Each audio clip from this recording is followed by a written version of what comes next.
What message are we relating to those that take the lives of black youth from among us? The police in question will be free in a matter of days. Is this justice, or is it criminally just us?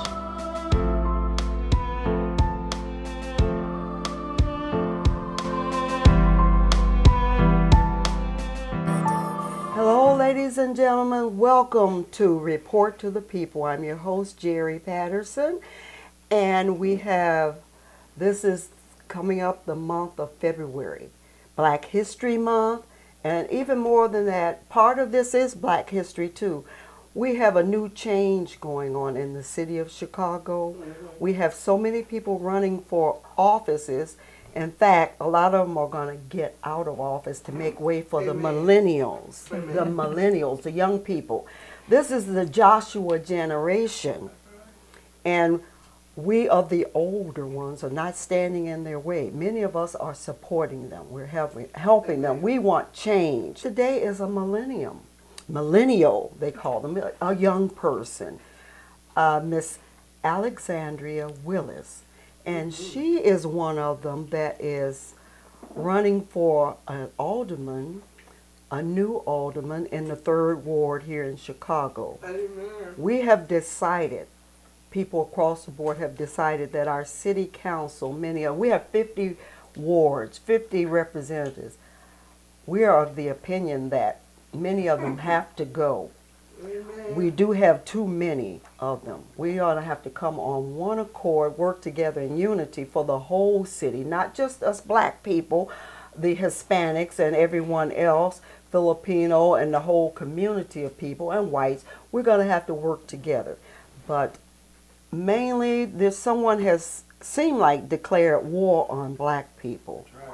Yes, I know you're sick and tired somewhat of hearing about Laquan McDonald and 16 shot Jason Van Dyke, and our judicial system. Our judicial system has to change. We need changes in that.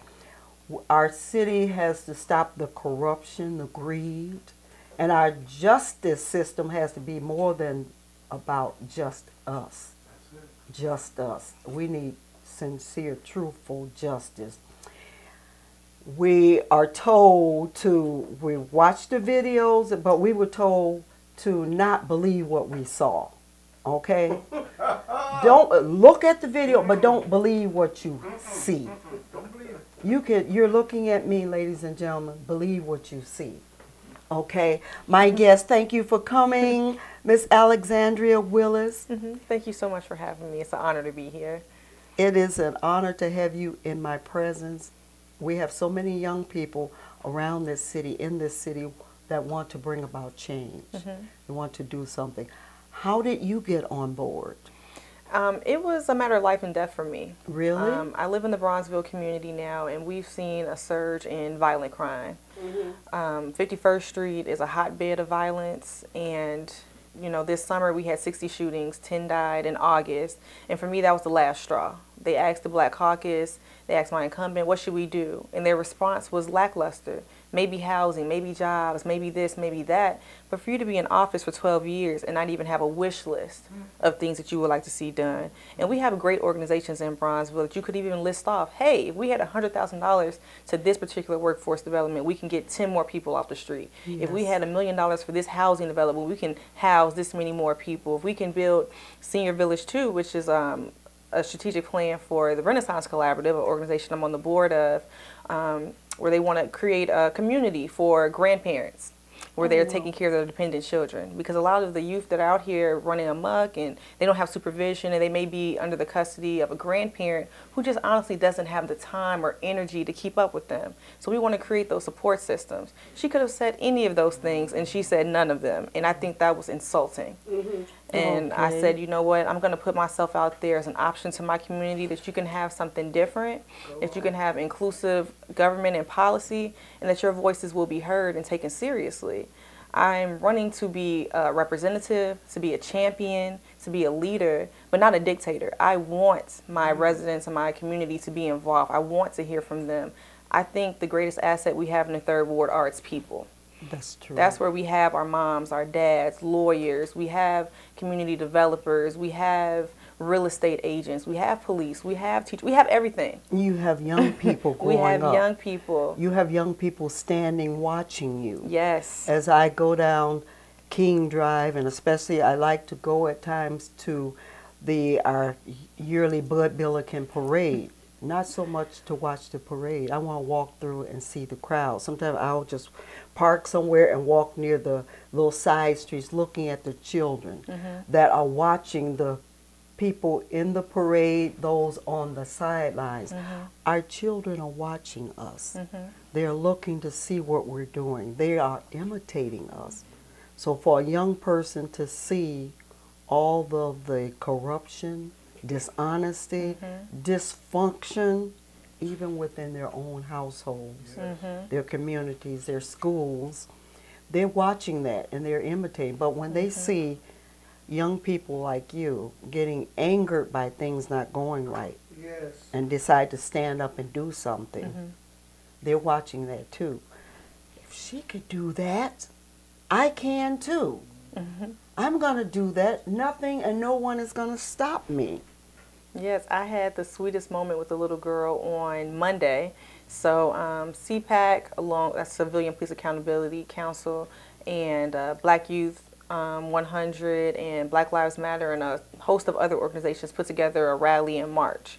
And this little girl. And this was Monday. This was Dr. Monday Martin on Dr. Luther Martin Luther King King Day. Yes. And so we were just taking a break during our march, and the little girl was looking up at me. I had a sign, and she was reading it, and she was like, "Oh," I was like, "You like my sign?" She said, "Yeah." So you know what this means? And I explained it to her, and it was just a beautiful moment. And I was thinking to myself, like, we're marching, we're doing this now. I hope that she doesn't have to march when she's my age for these same things. I hope if we have to march, it's for something different. That's right. You That's know? right. Just as the ones before you, all our civil rights leaders who, thank God, many of them, well, a good handful of them are still living. Yes. They marched for us, for civil rights for us. And somehow along the way, we have become complacent. Yes. We've taken things for granted. We've let things pass us by. And then in the interim, we've gone almost slid back. So now you all have to march. We have to march and help you. But you have to take the lead. Yep, and we also work through legislation. So I'm a academically trained policy analyst. So marching, I believe it has its benefit because it's awareness. We have to wake up everybody. Come on, this is happening. Get out here. Show our numbers and strength. Yes. But at the same time, we need other players and other positions. And that's why I choose to run for office, because you have to have allies in the city hall to move your legislation forward. Yes, yes. Now, where is this? What are the boundaries of the 3rd Ward? Yes, so the 3rd Ward goes from Roosevelt Street to 55th Street. Essentially from the Dan Ryan or Federal, the further north you go, to King Drive. We have the South Loop, Motor Row, the Gap, Grand Boulevard, Douglas, Fuller Park, and a little piece of Washington Park. And many of those communities make up the historical Bronzeville community. Oh, right. Bronzeville. And do you know, because you're younger, well, I'm sure you've done your history, do you know why it's called Bronzeville? So from one source that I read, there was a self-entitled mayor of Bronzeville, and he had a beauty pageant, and they were like the bronze beauties of the area. Who were the bronze beauties? Oh, were you one of the bronze? No, I wasn't even born yet, but they were the black ladies. Yes. Bronze. We have bronze toned skin. That's where Bronzeville came from, because when our people came up from the South, many of them ended on the west side. I learned this as because Interstate 55 comes up through, and it's on the west side. So many of our people end up living on the west side. As their families came up, they stayed with them. How they got over to Bronzeville, most of the jobs were there as house servants, doing laundry, different things, nannies, taking care of the Jewish people, other people's children in the area. So they provided housing, tenement housing. You saw a lot of the big apartment buildings, well, they weren't that big. They were big back in the day. They broke them up into small apartments, and some of the blacks lived there. So as their families were coming up, or they invite them, come up from Alabama, Mississippi, Tennessee, Louisiana, come stay with me until you get on your feet. Something, ladies and gentlemen, you're not doing any more of. I talked to many other nationalities. They have their families come and they stay in, there may be 6 of them, and that's just putting it mildly, 6 of them in a 2-bedroom apartment. But why is it that some of my people have 4 bedrooms and you can't let Junebug and them come stay with you? You know, and Junebug, I'm not going to stay with them. Uncle thinks he's better than I am. But you don't have, excuse me, you don't have a pot to piss in. But you don't want to stay with them to help you get on your feet, to help you come together, to support you like they used to do when they first came to Bronzeville. You come together and you work together and you stay together until the others, your wife or your children, were able to come and stay because you had a job for them. So in a nutshell, that's how we got Bronzeville. And I want to return to that kind of culture of community. As I was been expressing to some of my neighbors, Bronzeville was a place where we had to be because of redlining. We couldn't be anywhere else. So we've always been a mixed income community. There's been the rich, there's been the middle, there's been the poor, and you helped one another because you saw them as community. And we have to think about that as we design our future in housing. Multi-generational housing is going to be a major thing, a component in society moving forward, because you're going to have grandparents who may need to live with a parent who has small children as well. And our current housing stock doesn't support that. But we have so much vacant land that we can actually design the type of housing that we want, but you're going to need someone to advocate for that. So you're planning to advocate for that? Yes. We have so much homelessness for various reasons in this city.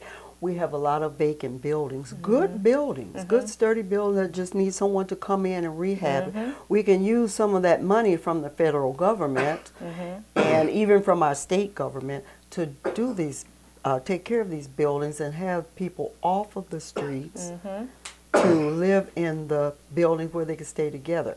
It breaks my heart that people are, the ones that are in shelters. Can you imagine you have 4 little children and a husband, but somehow you're down on your luck and everything, you're out in the cold. Each night of the week you have to go to a different shelter because this shelter is only on Monday nights. This one's only Tuesday, and so forth. So your children have to remind you, oh no, Ma, Dad, no, we go here. They remember better than us. We go here tonight. And in these shelters, if you have a son, if the family can't stay intact, the males are in another part of the building. The females, well, a father needs to be with his children. He needs to hold them in his arms at night, say goodnight to them, read to them, teach them, pray with them. But he has to be in a different part of the shelter because he's a male. And any boys 12 years and up cannot be in the part with their mother. They have to be in a different part of the shelter also. We need shelters where a family can be intact. This way, when we help them, they become better citizens. They can help themselves. They have hope, and they can lift themselves up. And then it goes out to the whole community. Yep. And the thing is, we have to prioritize that.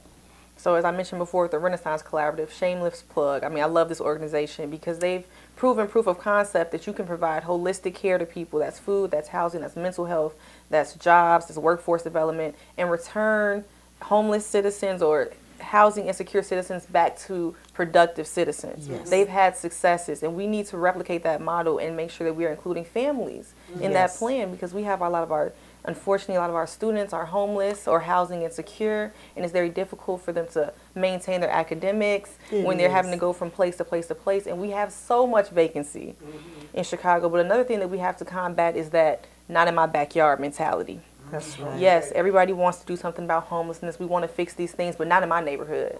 That's Not here, not there. All the time. And we have to overcome that. And I don't understand when we got to be so selfish. You made it out of that. You made it, but now you can't help somebody else to make it. And that's just unacceptable to me.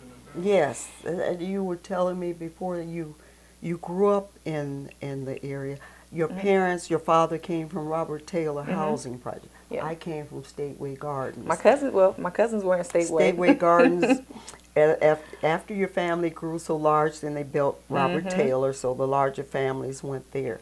But we came out of that. Yep. You know, it was great housing for the time. I remember the Bowman Milk Company, you know, delivered milk. We got milk delivered to us, orange juice, until things just started going bad and people started robbing. And that was by design. It certainly was. So the housing projects, they were a fairly good idea at the time because there was significant overcrowding in Bronzeville because of the tenements that they had set up. And they were dirty, there were rats, it was tuberculosis, it was lots of disease happening. So when the projects came, lead poisoning from the and so when the projects came, people, you know, seek them. They went out to them and they were nice. They were manicured lawns. It helped was us well get on taken our care feet. of. But as time went on, due to City Hall and the mayor's plans, they stopped doing maintenance. So as people moved out, they didn't move someone in. If something broke, they didn't fix it. And you know, black folks, we make do. We gonna survive. So we lived through all of that. And young lady, it started.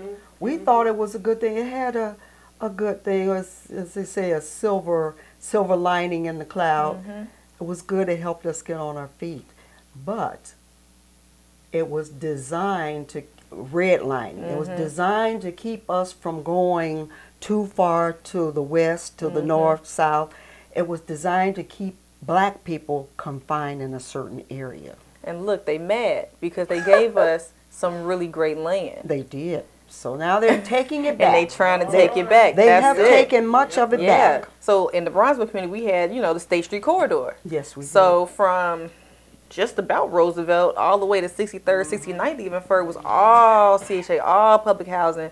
They tore it all down with the plan for transformation. Yes. Now they've said the plan for transformation is complete. Yes. I don't know how you can say a plan is complete when you're still missing thousands, tens of thousands of units of housing and acres of vacant land. Yes. And they're very hesitant to build on it again because they don't want us to come back because we're black, because we vote. That's right. And that's a significant voting block when you have a concentrated, dense population of engaged people. So they rather keep that land vacant than to build on it. And we have to push them. We have to push them forward because not only are those who are in need of assistance want housing, middle income, middle class people want income, young professionals need housing as well. That's right. When I started out, I wasn't able to get an apartment until I was maybe like 25 or so, and I had a pretty good job. But otherwise, I'd be rent poor. Yes. And my mom said, don't be rent poor. I know you want to get out and be there on your own, but that's not a good position to be in because if you lose your job or something happened and you miss a payment, you mess up your credit, and now you're down this terrible financial path. When instead you could stay at home if you're fortunate enough to have a parent that will allow you to stay at home and save and really plan for your future. And we need to start pushing that message along with financial literacy. So you sound like you have a plan for that too, to start teaching and talking to young people and families too, as your parents want you to stay home until you can really get a good footing. Right. Many parents are, and their children, there's a discord, a disconnect, and they think, I'm leaving. Okay, when you turn 18, like it's a magic number. When you're 18, you're getting out of here. That's all designed. No, not by the white man or anybody else, ladies and gentlemen. That is a design of the evil spirit, Satan, to disconnect families. Disconnect families, then you got just discord everywhere. Yep.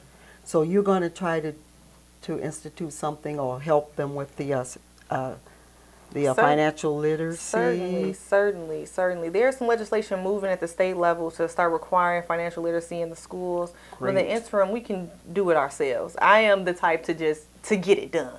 You know, we can't always wait for somebody else to do it. If you got two hands, you got two. Even if you don't got two hands, you know, you got something that you can share. And we need to start using our resources to support ourselves. So, yes, like we heard earlier, someone was taping, and we heard them say that we need to own some things. Take responsibility and own some things. Yes. And I think that, I mean, it's often hard sometimes when you have to admit your faults, but you work through that. And it's in creating safe spaces to do that.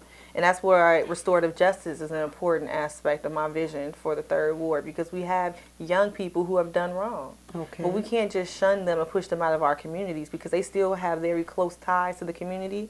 Just because you don't live in an address doesn't mean you don't live in a community anymore. That's right. And they still have their families. And they still have their family and friends. And so they're going to come back. So we can't just shun folks for when they make a mistake. We have to create systems that allow for forgiveness and restitution. So when you become a member of the city council, and we're praying that many qualified young people come in, we're voting for a lot of new young people. We're doing our homework. We're checking on everybody.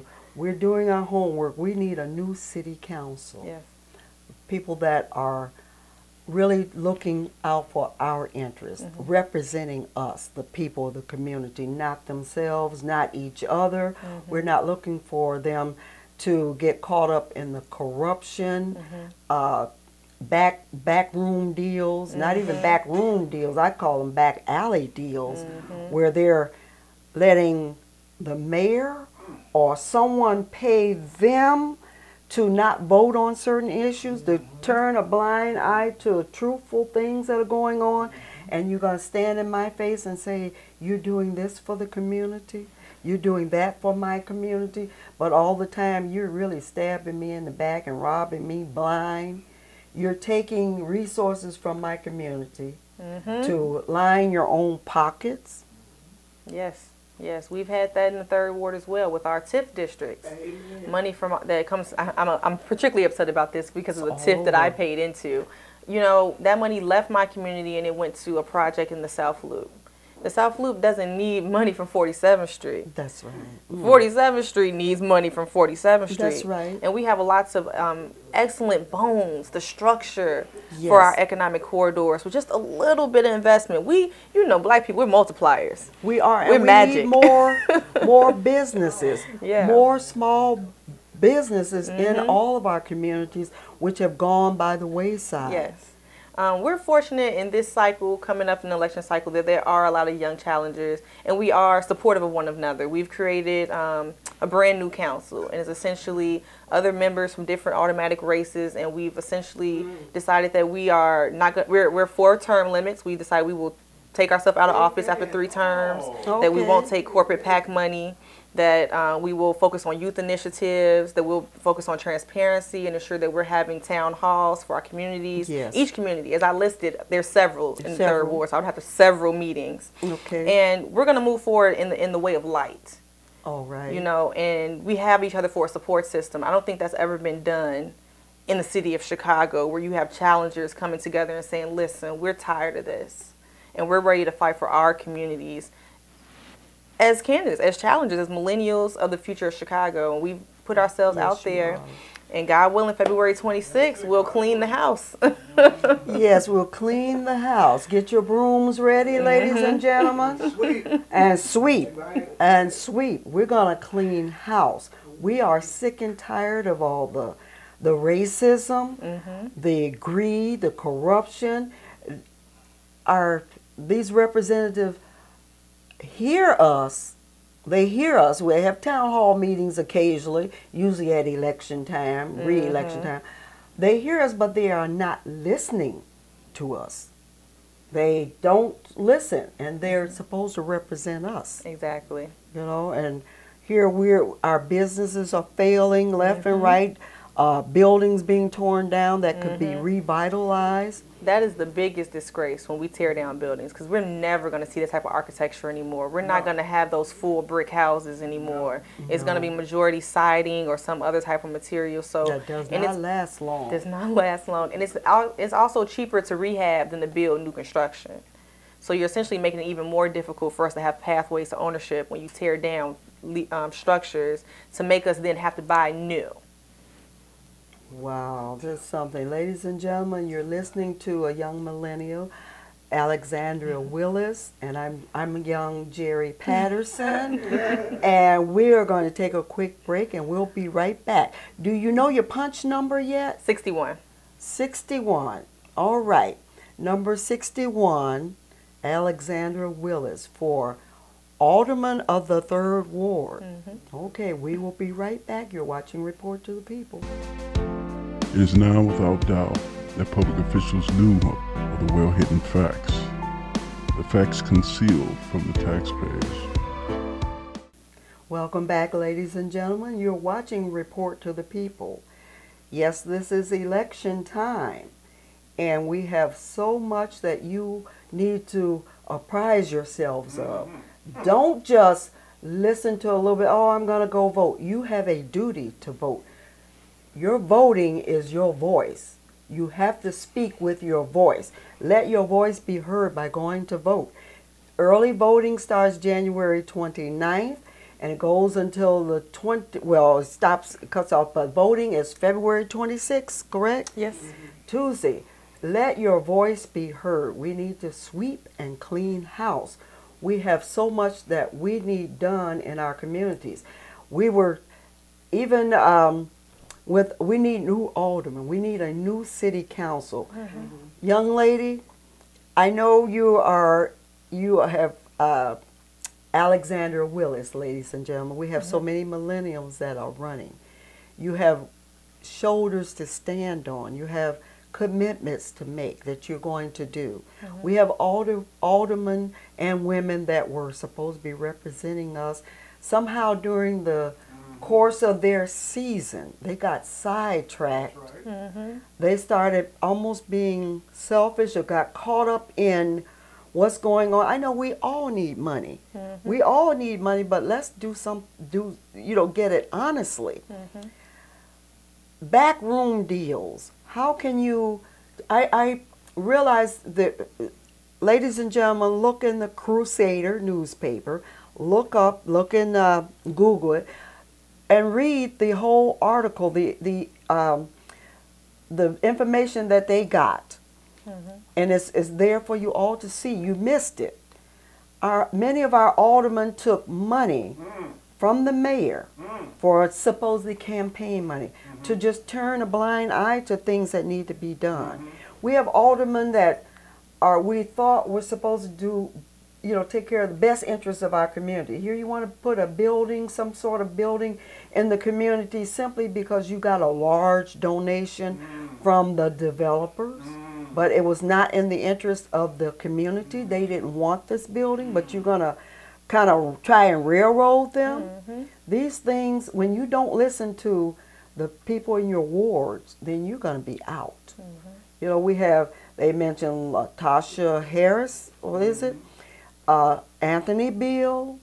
So many of you took money, and even with the Laquan McDonald thing, they took money almost to turn a blind eye. We realize that you're to vote on the family getting money for the wrongdoing that was done to them, but we know it's something deeper than that. You wanted money almost to just be quiet. Justice is not that blind. Exactly. And instead of taking money, they could have held the mayor accountable at that time and said, you know what? We don't need $10,000 to be quiet. What I need for you to do is push for a civilian police accountability council. Yes. What I need for you to do is do an audit on the police. What I need for you to do is to get rid of these bad cops. If you want my support for this next election, these are the type of things that we want. These are the demands that we want, and they just don't do that. That's right. We don't want to cover up. And then we have McCartney was the police chief during this time. But he wants to run for mayor now. You covered up this. You had a voice. You could have stood up and said, okay, no more code of silence or whatever it is. But you stood there, let it go. And now you want to be my mayor, our mayor of Chicago?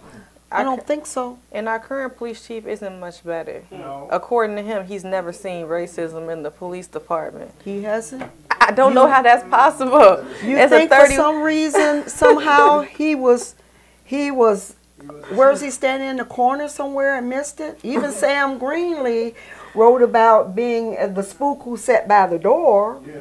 You know, you're going to see something. That's the type of insulting things that we're supposed to just believe. Oh, I've never experienced any racism in the. How can you say that? How can you say that? I'm sure someone came to him. Maybe he didn't experience it personally himself, but if someone else in the department felt it, they experienced racism, you felt it too. Jesus Christ said, whatever you do to my brothers, you do unto me. There's an article about him too. It may have been in the Reader, but I'm sure it's public, where it talks about his record as far as rooting out police brutality. He was I think he actually was the sergeant or whatever in charge that night of Laquan. And when they put their reports in, it went through him. And so he's always justified police use of force. That's his record. Really? Yes. Wow. Yes. You know, we're going to have accountability. Now, the CPAC,